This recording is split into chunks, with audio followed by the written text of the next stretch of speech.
In the ancient Sanskrit texts of India, timeless wisdom about creation, destruction, duty, and the nature of time was written thousands of years before the modern world could imagine the force of an atom splitting apart. These words were not merely poetry, they were a philosophy of existence, one that would one day resonate in the mind of a 20th century physicist standing before a blinding desert fireball. J. Robert Oppenheimer, theoretical physicist, director of the Manhattan Project, the man history calls the father of the atomic bomb. But before he was the architect of the most destructive weapon humanity had ever built, he was a reader, a seeker, a man drawn to the cryptic and the mystical. It was the early 1930s at the University of California, Berkeley. A sharp-tongued Sanskrit professor named Arthur W. Ryder caught the eye of a brilliant young physicist who had already mastered Greek, Latin, French, German, and Dutch in just 6 weeks. Ryder invited Oppenheimer to his home on long winter Thursday evenings for private Sanskrit lessons. The physicist was immediately captivated.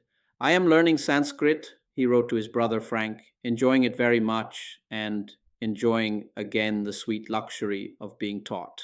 He found the ancient language elegant and the text it unlocked extraordinary. He called the Bhagavad Gita the most beautiful philosophical song existing in any known tongue. He gave copies to friends. He named his new car Garuda after the great eagle of Lord Vishnu from Hindu mythology.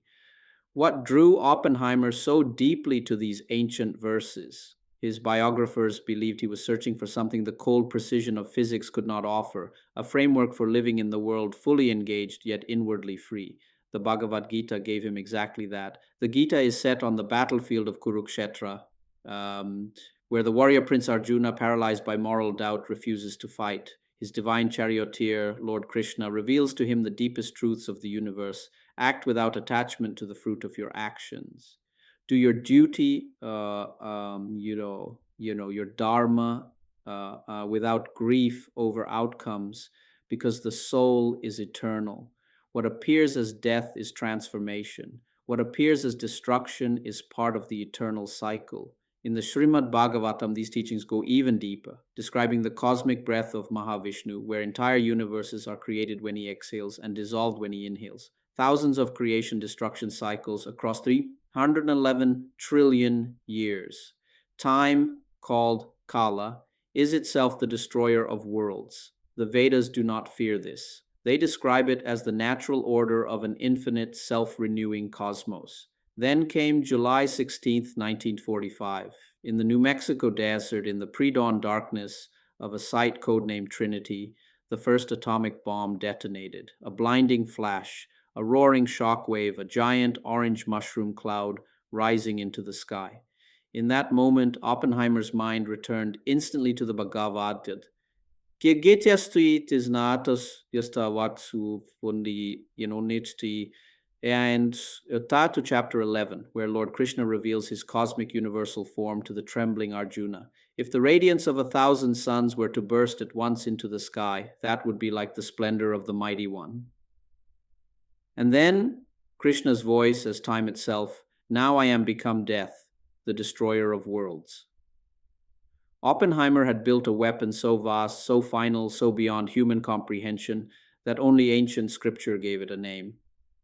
But the Gita also left him with a burden Arjuna did not carry. The Gita teaches that the soul is eternal, that death is illusion, that destruction is transformation. Oppenheimer could not believe this. He felt the full weight of Hiroshima and Nagasaki. He could not accept that destruction was not real.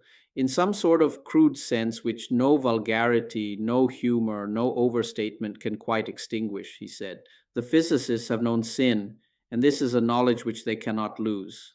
The Vedas told him, "Perform your duty without attachment to outcomes." He performed his duty and was consumed by the outcomes. The ancient wisdom was there, eternal, patient, waiting to be understood not just in the mind, but in the heart.